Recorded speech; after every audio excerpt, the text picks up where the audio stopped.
Hello hello everyone. So आज चाहिँ हामी अब लाइको बारेमा चाहिँ डिस्कसन गर्छौँ। लाई भनेको के हो भन्दा प्रेग्नेन्सीको टाइममा भन्दा द लाई refer to the relationship of the long axis of the foetus to the long axis of the uterus. जुन फिटसको भर्टिब्रल कोलम हुन्छ जसलाई हामी लङ एक्सिस भनेर चाहिँ अब एउटा लिन सक्छौँ रिफरेन्सको लागि, त्यसको चाहिँ म्याटर्नलको युट्रसको जुन हुन्छ त्यसको लङ एक्सिससँग चाहिँ के रिलेसनसिप छ भनेर हेर्दाखेरि हामी त्यसलाई चाहिँ लाई भन्छौँ। अब यो पिक्चरमा हेर्न सक्नुहुन्छ हजुरले चाहिँ त। अब यो पिक्चरमा हेर्दाखेरि फिटस चाहिँ अब भर्टेक्स जुन उसको प्रेजेन्टेसन भर्टेक्स छ त्यो तल छ भने उसको बडी चाहिँ अब त्यो ब्रिथ चाहिँ उसको माथिपट्टि छ। So this is consider as a longitudinal line जुन चाहिँ 99.5%मा चाहिँ लङ्गिट्युडनल लाइन नै हामीले पाउँछौँ। सिमिलरली एटिट्युड भनेको चाहिँ the relationship of the different parts of the foetus to one another. अब फिटस चाहिँ कन्सेप्सनको टाइममा प्रेग्नेन्सीको टाइममा हेर्नुहुन्छ भने इट इज इन क्वासिफेटस पोजिसन भन्छौँ हामी त्यसलाई। सो त्योमा के हुन्छ भने कति उसको पार्टहरू फ्लेक्स्ड भएको हुन्छ। सो त्यो फ्लेक्स्ड पार्टहरू हुन्छ नि जुन ह्यान्ड्स भयो, फिट्स भयो, हेड भयो, त्यो सबै पार्ट्सहरूको एक अर्कासँगको रिलेसनसिपलाई चाहिँ हामी एटिट्युड भन्छौँ। That is relationship of the foetus head and limbs to its trunk. So अब सिम्पली हेर्नुहुन्छ भने फिटसको हेड र लिम्स र उसको ट्रङ्कसँग चाहिँ रिलेसनसिप चाहिँ हामीले बुझ्नु पर्यो। अब प्रेजेन्टेसन भनेको अब यति डिस्कसन गरिसकेको छौँ होइन। सो प्रेजेन्टेसनमा केही कन्फ्युजन हुँदैन होला। त्यसपछि प्रेजेन्टिङ पार्ट भयो। प्रेजेन्टिङ पार्ट भनेको चाहिँ जुन एज अ प्रेजेन्टेसन आइरहेको छ पार्ट त्यसलाई हामी प्रेजेन्टिङ पार्ट भन्छौँ। Which overlies the internal os and is felt by the examining finger through the cervical opening. अब यो हेर्नुहुन्छ भने योमा चाहिँ फिटल एटिट्युड चाहिँ देखाएको छ। अब फिगर एमा हेर्नुहुन्छ भने हजुरले यसो हेर्दाखेरि अब के हुन्छ भने यो फिटसको मेन्टमलाई हेर्नु। मेन्टम हेर्दाखेरि के छ भने योमा चाहिँ वेल फ्लेक्स्ड ह्यान्ड्सहरू चाहिँ एकदम मिट भएको छ। फिटलको लिम्ब र अनि त्यसपछि नेप अफ द नेक चाहिँ मिट भएको छ भने यता के भएको छ भने मेन्टम र अनि त्यसपछि फिटसको लिम्सहरू चाहिँ कनेक्टेड छैन, त्यहाँ टच भएको छैन। So this is the variation of the attitude in the foetus. Similarly, denominator. It is an arbitrary bony fixed point on the presenting part which becomes in relation with the various quadrants of the maternal pelvis. In the vertex presentation, it is occiput. Denominator भन्नाले simply बुझ्दाखेरि arbitrary बोनी fix point एउटा चाहिँ यसरी point लिन्छौँ as a reference लिँदाखेरि चाहिँ बोनी point हो। अब त्यसको प्रेजेन्टेसनमा चाहिँ अब अरू प्रेजेन्टेसन पनि त हुनसक्छ जस्तो ब्रिज प्रेजेन्टेसन्स भयो होइन, फेस प्रेजेन्टेसन भयो, सोल्डर प्रेजेन्टेसन भयो भने डिनोमिनेटर लिँदाखेरि हामीले जुन हड्डी बोनी पार्ट हुन्छ नि त्योलाई चाहिँ हामी डिनोमिनेटर भनेर मान्छौँ। अब मानव भर्टेक्स प्रेजेन्टेसन छ भने अक्सिपुटलाई हामी के भन्छौँ डिनोमिनेटर भन्छौँ। ब्रिज प्रेजेन्टेसन भइदियो भने ब्रिज भनेको अब टक्क तपाईँले ब्रिजको दुईटै ब्रिज आउँदाखेरि अब लोवर पोर्सनमा तपाईँले फिल गर्नुभयो भने स्याक्रम एज अ बोनी प्रोमिनेन्स चाहिँ तपाईँ फिल गर्न सक्नुहुन्छ। त्यो हाम्रो ब्रिज प्रेजेन्टेसन हुँदा हाम्रो डिनोमिनेटर भयो स्याक्रम। फेस प्रेजेन्टेसन हुँदाखेरि मेन्टम, किनकि मेन्टममा अलिकति बोनी प्रोमिनेन्स हुन्छ, चिन भन्छौँ, त्यो भयो हामी मेन्टम भन्छौँ फिटसमा चाहिँ। अनि सोल्डर प्रेजेन्टेसन भयो भने हामीले बोनी प्रोमिनेन्सको लिँदाखेरि एक्रोमियन प्रोसेस चाहिँ लिन सक्छौँ। So these are the denominator. पोजिसनको कुरा गर्ने भने it is the relation of the denominator to the different quadrants of the pelvis. जुन डिनोमिनेटर लियौँ नि हामीले, अब ब्रिज छ भने हामीले स्याक्रम लियौँ, भर्टेक्स छ भने अक्सिपुट लियौँ हो, त्यो डिनोमिनेटरको चाहिँ रिलेसनसिप हो with the different quadrants of the pelvis. पेल्भिसलाई चाहिँ हामी क्वाड्रेन्टमा डिभाइड गऱ्यौँ भने पिक्चर हेरेपछि क्लियर भइन्छ। For descriptive purpose the pelvis is divided into equal segments of 45 degree to place the denominator in each segment. अब यसलाई हेर्दाखेरि पोजिसनलाई अझ सिम्पली डिस्क्राइब गर्दाखेरि हामीले चाहिँ पेल्भिसलाई चाहिँ इक्वल सेगमेन्ट अफ 45 डिग्रीमा चाहिँ डिभाइड गरेको चाहिँ हुन्छौँ। अब यो फिगर हेर्नुहोस् तपाईँ, यो फिगरमा हेर्दाखेरि के छ यहाँ भन्दाखेरि अब हामीले तपाईँ पोइन्ट हेर्दै जानुहोस्। एलओए भनेको लेफ्ट अक्सिपिटो एन्टेरियर। लेफ्ट अक्सिपिटो एन्टेरियर आउनको लागि यहाँ हुनु पर्यो। प्युबिक सिम्फाइसिसमा हुँदाखेरि अक्सिपिटो एन्टेरियर हुन्छ, त्यसपछि अगाडिपट्टि छ त्यही भएर हामीले अक्सिपिटो एन्टेरियर भन्यौँ। अब टक्क लेफ्टमा गयो भने लेफ्ट अक्सिपिटो एन्टेरियर आयो, त्यसपछि राइटमा भयो भने राइट अक्सिपिटो एन्टेरियर आउँछ, यहाँ भयो। त्यसपछि अब अलिकति माथि इस्चियल स्पाइनतिर गयो भने राइट अक्सिपिटो आउँछ, यतापट्टि चाहिँ ल्याटरल भनेर आउँछ, राइट अक्सिपिटो ल्याटरल भनेर आउँछ भने यता एलओएल भनेको चाहिँ लाफ आउट लाउड होइन, योमा चाहिँ लेफ्ट अक्सिपिटो ल्याटरल भनेर आउँछ। ल्याटरल किन भनेको भन्दा यो दुईटा साइड्समा भयो, ल्याटरल साइड्स, ल्याटरल इस्चियल स्पाइन्सहरू छ यहाँ, त्यसले गर्दाखेरि चाहिँ पछाडि एल थपियो, ल्याटरल थपियो। अब अगाडि हेर्नु भन्छ, अगाडि के छ प्युबिक सिम्फाइसिसमा अक्सिपिटो एन्टेरियर, पछाडि भयो भने अक्सिपिटो पोस्टेरियर, सिम्पल छ। अब अक्सिपिटो एन्टेरियर हुँदाखेरि लेफ्टमा गयो भने लेफ्ट अक्सिपिटो एन्टेरियर, राइटमा गयो भने राइट अक्सिपिटो एन्टेरियर, त्यसै गरी ल्याटरलमा गएको छ भने राइट अक्सिपिटो ल्याटरल, लेफ्टमा गएको छ भने लेफ्ट अक्सिपिटो ल्याटरल। फाइनल्ली अब स्याक्रल पोमोन्टरी एरियामा छ, पोस्टेरियरमा छ भने यता राइटपट्टि गयो भने राइट अक्सिपिटो पोस्टेरियर, लेफ्ट अक्सिपिटो पोस्टेरियर भनेर चाहिँ अब हामीले यसरी डिस्टिङ्ग्विस गर्नुपर्छ। यो भनेको चाहिँ रिलेसन अफ द डिनोमिनेटर, तपाईँ अब कुन डिनोमिनेटर लिनुहुन्छ त्यो प्रेजेन्टिङ पार्टमा भर पर्छ, त्यो लिएर चाहिँ अब हामीले यो चाहिँ डिनोट गर्छौँ। अब position and relative frequency of the vertex at the onset of the labour, जब चाहिँ लेबर अनसेट हुन्छ होइन, क्रस सेक्सनल डायग्राम हामी चाहिँ अब 6 भर्टेक्स पोजिसनको लागि चाहिँ हामी इमेजिन गर्छौँ। 6 भर्टेक्स पोजिसन इमेजिन गर्दाखेरि अब यहाँ हेर्नुहोस्, यो भनेको लेफ्ट अक्सिपिटो एन्टेरियर, टक्क यो अगाडि प्युबिक सिम्फाइसिस छ, पछाडि म्याटरनल स्पाइन छ, स्याक्रल पोमोन्टरिजहरू छ होइन। अनि हुँदाखेरि टक्क के भयो भन्दाखेरि अब यो तपाईँले पोजिसनहरू चाहिँ हेर्न सक्नुहुन्छ, ठिक छ। यो हेर्नुहुन्छ भने यतापट्टि चाहिँ फिटलको स्पाइन हुन्छ जुन लेफ्ट अक्सिपिटो ल्याटरल र लेफ्ट अक्सिपिटो एन्टेरियर एलओए र एलओएल छ। योमा चाहिँ के हुन्छ भन्दाखेरि अब तपाईँले फिटल स्पाइन चाहिँ हामीले अब्जर्भ गर्न चाहिँ सक्छौँ, ठिक छ। अब यिनीहरू चाहिँ यो भयो डिफ्रेन्ट फिटसको भर्टेक्सको प्रेजेन्टेसन्स अनुसार चाहिँ रिलेसनसिप चाहिँ भयो। अब के छ भने मेकानिजम अफ नर्मल लेबर, यसको बारेमा हामीले धेरै डिस्कसन गरिसक्यो, तपाईँ स्लाइड पढेर चाहिँ मजाले बुझ्न सक्नुहुन्छ। प्रिन्सिपल्स भनेको चाहिँ यही 3 मेजर प्रिन्सिपल्स छ। So the for the normal mechanism the foetus should be on the following condition, अब नर्मल मेकानिजमको लागि चाहिँ यस्तो कन्डिसन हुनुपर्छ है भनेर चाहिँ लेखेको छ। लाई भनेको लङ्गिट्युडनल लाई, एटिट्युड भनेको चाहिँ गुड फ्लेक्सन भएको हुनुपर्छ, प्रेजेन्टेसनमा भर्टेक्स र किफालिक प्रेजेन्टेसन्स हुनुपर्छ, पोजिसनमा left occipito lateral position LOL position चाहिँ हुनुपर्छ, डिनोमिनेटरमा अक्सिपिट हुनुपर्छ, इङ्गेजमेन्ट चाहिँ हुनैपर्छ, वेल इङ्गेज हुनुपर्छ पेल्भिक ब्रिममा, स्टेसन चाहिँ बिलो द इस्चियल स्पाइन भनेको पोजिटिभमा चाहिँ आउनुपर्छ। अब स्टेसन हेर्दाखेरि के हुन्छ भने जुन यो पिक्चर भन्दा पनि यो पिक्चरमा मजाले बुझ्नुहुन्छ, यो जुन ल्याटरल यो स्पाइन्सहरू छन्, इस्चियल स्पाइन्सलाई चाहिँ हामी एउटा रिफरेन्स पोइन्ट भन्छौँ। यहाँसम्म इङ्गेज हुँदाखेरि 0 हुन्छ स्टेसन, टक्क योभन्दा तल तल आयो भने चाहिँ +1 +2 +3 गरेर चाहिँ अब इङ्गेजमेन्ट चाहिँ भइदिन्छ। कार्डिनल मुभमेन्ट्स हेरौँ है, द कार्डिनल मुभमेन्ट्समा यही छ, engagement, descent, flexion, internal rotation of head, crowning of head, extension of head, restitution of the head, internal rotation of the shoulder occurs at the same time, external rotation of shoulder, lateral flexion of body with the expulsion of foetus. यो दुईटा external rotation head र lateral flexion of body with expulsion of foetus चाहिँ एकैचोटि हुन्छ, occurs at the same time. अब योभन्दा अझै video चाहिँ मैले अब ठुलो हुन्छ भनेर अर्को साइडमा हालेको थिएँ, तर अब यहीमा डिस्कसन गर्छौँ हामी। अब इङ्गेजमेन्ट भनेको चाहिँ कस्तो हुन्छ भन्दाखेरि चाहिँ योमा के हुन्छ, सिम्पली बुझ्दाखेरि चाहिँ जुन सबैभन्दा सानो डायमिटर हुन्छ त्यो सानो डायमिटर चाहिँ टक्क लाएर पेल्भिक ब्रिममा आएर बस्नु भनेकै इङ्गेजमेन्ट हो।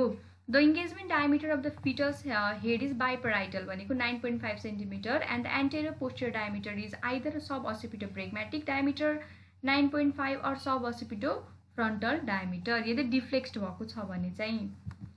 In primary gravida engagement occurs in significant number of cases before the onset of labour, while in multipara the same may occur in the late first stage with the rupture of the membrane.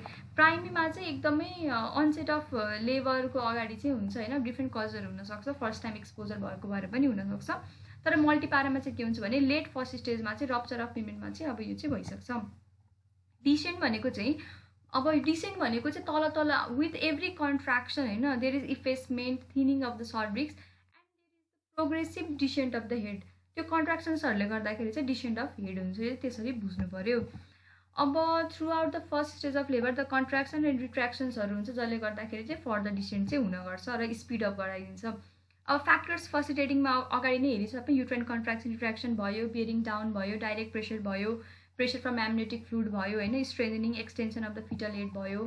Flexion भनेको चाहिँ some degree of flexion is noticeable at the beginning of the labour but complete flexion is rather uncommon as the head meets the resistance of the birth canal during descent the full flexion is achieved। जब चाहिँ अब कस्तो हुन्छ भन्दा flexion भन्दाखेरि माथिबाट कन्ट्राक्सनको force आइरहेको छ, तर पेल्भिक क्याभिटी जुन हाम्रो यो क्याभिटी हुन्छ, भजानल क्याभिटिजहरू हुन्छ, त्यसको पनि त आफ्नो रेसिस्टेन्स हुन्छ नि त। डिसेन्ट हुँदाखेरि पेल्भिक फ्लोरको आफ्नो रेसिस्टेन्स हुन्छ। त्यसले गर्दाखेरि के हुन्छ भने अल्टिमेटली फ्लेक्जन पनि भइदिन्छ, फुल फ्लेक्जन चाहिँ achieve भइदिन्छ। Thus, if the pelvis is adequate, flexion is achieved due to the resistance offered by the walls of pelvis or by the pelvic floor भनेर बुझ्नु पर्यो। Flexion is essential for the descent since it reduces the shape and size of the plane of the advancing diameter of the head. बुझि नै हाल्नु भयो होला। The head is usually flexed at the beginning of the labor and increased throughout the labor. The fetal spine is attached nearer the posterior part of the skull. Pressure exerted down the fetal axis will be more forcibly transmitted to the occiput than that of the sinciput. Fetal को spine जुन हुन्छ attach भएको हुन्छ near the posterior part of the skull मा, हैन। तपाई आफ्नो anatomy लिनुस्, पछाडी भर्टिब्रल कोलम अट्याच हुने भनेको पछाडी पोस्टेरियर पार्ट अफ स्कल मा चाहिँ अट्याच भएको हुन्छ, जसले गर्दा के भइदिन्छ भने जुन प्रेसर एक्सर्ट भएको हुन्छ त्यो चाहिँ अक्सिपुट पछाडीपट्टिको भागमा धेरै आउँछ rather than the forehead that is sinciput. यो डिग्री अफ द फ्लेक्जन देखाएको छ, अब पिक्चर ए मा हेर्न सक्नुहुन्छ। देयर इज डिफरेन्ट डायमिटर्स, हैन, जसले गर्दाखेरि चाहिँ डिग्री अफ फ्लेक्जन चाहिँ देखाउँछ। अब यसरी आयो भने फर्स्ट पार्टमा चाहिँ यसरी छ भने अब यो डायमिटरले आएको छ भने चाहिँ यो फ्लेक्जन अटेन्ड हुन्छ भने यसरी आएको छ भने चाहिँ यो चाहिँ अटेन्ड हुन्छ। So these are the pictures. The effect is to increase the flexion which results in smaller presenting part which will negotiate the pelvic more easily. ठिक छ। Internal rotation of the head. The internal rotation is turning forward of whatever part of the fetus reaches the gutter-shaped pelvic floor first. During a contraction, the leading part is driven downward onto the pelvic floor. Leading part भन्नुको अर्थ presenting part. The resistance of the muscular diaphragm brings about the rotation. अब muscular diaphragm ले पनि resistance provide गरिरहेको हुन्छ नि त, त्यसले गर्दाखेरि के हुन्छ भन्दाखेरि चाहिँ अब रोटेसन हुन्छ। सो रोटेसन चाहिँ के फसिलिटेट गरेको हुन्छ भन्दा pelvic floor को resistant, bony prominence को resistant and final the resistance of the muscular diaphragm. So अब यो पिक्चर हेर्नुहुन्छ भने यसमा के छ भन्दाखेरि firstly let's imagine this is the four quadrant divided, हैन। अब पछाडी sacral promontory छ, अगाडिपटि pubic symphysis छ। ओके, pubic symphysis मा के छ भन्दाखेरि अब एउटा नर्मल चाहिँ डेलिभरी हुनको लागि चाहिँ के हुन्छ भन्दाखेरि चाहिँ पहिला चाहिँ इन्टर्नल रोटेसन, अब यताबाट फर्मेसन यताबाट गएको छ लेफ्ट अक्सिपिटो ल्याटरल पोजिसनमा हुन्छ, त्यसपछि लेफ्ट अक्सिपिटो ल्याटरल पोजिसनबाट चाहिँ प्युबिक सिम्फाइसिसमा गयो भने 90 डिग्री इन्टर्नल रोटेसन हुन्छ। यो पोजिसनमा छ भने चाहिँ 90 डिग्री इन्टर्नल रोटेसन भइदिन्छ। त्यसपछि अब प्युबिक सिम्फाइसिसबाट यतापट्टि आएको छ भने यता लेफ्ट, अब यो भनेको चाहिँ अक्सिपिटो पोस्टेरियर पोजिसन छ। अक्सिपिटो पोस्टेरियर पोजिसनबाट चाहिँ लेफ्ट अक्सिपिटो ल्याटरलमा आइरहेको छ भने 45 डिग्री रेस्टिट्युसन हुनु पर्यो र फेरि 45 डिग्री एक्सटर्नल रोटेसन हुन्छ अनि त्यसपछि बल्ल चाहिँ के हुन्छ भन्दाखेरि चाहिँ यो चाहिँ हुन्छ। So degree it is the degree of internal rotation, restitution and external rotation of the head in left occipito lateral position. Left occipital lateral position हुँदाखेरि चाहिँ पहिला यहाँबाट चाहिँ यो पोस्चरमा जाँदाखेरि एलओएलबाट चाहिँ ओपीमा जाँदाखेरि चाहिँ 90 डिग्री इन्टर्नल रोटेसन हुन्छ, त्यसपछि 45 डिग्री रेस्टिट्युसन हुन्छ र एक्सटर्नल रोटेसन चाहिँ हुन्छ। Resistance is there for an important determinant of the rotation. त्यसपछि the slope of the pelvic floor determines the direction of the rotation भइ नै हाल्यो। So you can understand easily by reading the slides. त्यसपछि यो पनि त्यही भनेको छ, it is a well flexed vertex presentation. The occiput leads and meets the pelvic floor first and rotates anteriorly through the 2/8 of a circle. The LOL position, occiput rotates 2/8 from the left towards the midline. अब यो सबै तपाईले picture हेरेर बुझ्नु, picture हेर्दै relate गर्नुपर्ने हुन्छ। Clinically चाहिँ हामीले यो अब्जर्भ चाहिँ गर्नुपर्ने हुन्छ। The anterior posterior diameter of the head now lies in the widest anterior posterior diameter of the pelvic outlet, facilitating an easy escape. ठीक छ, anterior posterior diameter of head कहाँ लाई हुन्छ? anterior posterior diameter of the pelvic outlet, जसले गर्दा easy scape चाहिँ भइदिन्छ। अब के हुन्छ भने कजेस अफ इन्टर्नल रोटेसन, जुन इन्टर्नल रोटेसन हुन्छ त्यसको कज त्यही छ, स्लोप अफ पेल्भिक फ्लोर भयो, पेल्भिक सेप भयो र law of inequalities of the flexion of the component part of the fetus. Torsion भनेको चाहिँ twisting of the neck. The torsion of the neck is inevitable phenomenon during the internal rotation of the head. अब rotation internal rotation of head भइरहेको छ भने अलिकति त नेक flexed भइदिन्छ नि त, अलिकति अब एकदम टर्जन टाइपको ट्विस्ट भइदिन्छ, त्यसलाई हामी टर्जन अफ द नेक भन्छौँ। Finally crowning of the neck. Crowning of the head भनेको, sorry crowning of the head हुन्छ। क्राउनिङ अफ द हेड भनेको चाहिँ के हुन्छ भन्दाखेरि जब चाहिँ फिटसको हेड देखिन्छ त्यसलाई हामी क्राउनिङ अफ द हेड भनेर चाहिँ भन्छौँ। अब एक्सटेन्सन अफ द हेड भनेको त्यही हो, delivery of the head through place by the extension through couple of force theory भयो। The driving force pushes the head in a downward direction while the pelvic floor offers a resistant in the upward and forward direction. यो सबै चाहिँ फिनोमिनन्सहरू भयो। Extension of the head हुँदाखेरि यो phenomenon भएर चाहिँ extension of the head चाहिँ भइदिन्छ। र final restitution of the head भनेको visible passive movements of the head to undo the twist of the neck. अब धेरै अब twist of torsion of the neck भयो भने अब त्यहाँ सर्भाइकल इन्जुरिजहरू हुनसक्छ, त्यही भएर रेस्टिट्युसन अफ द हेड हुन्छ।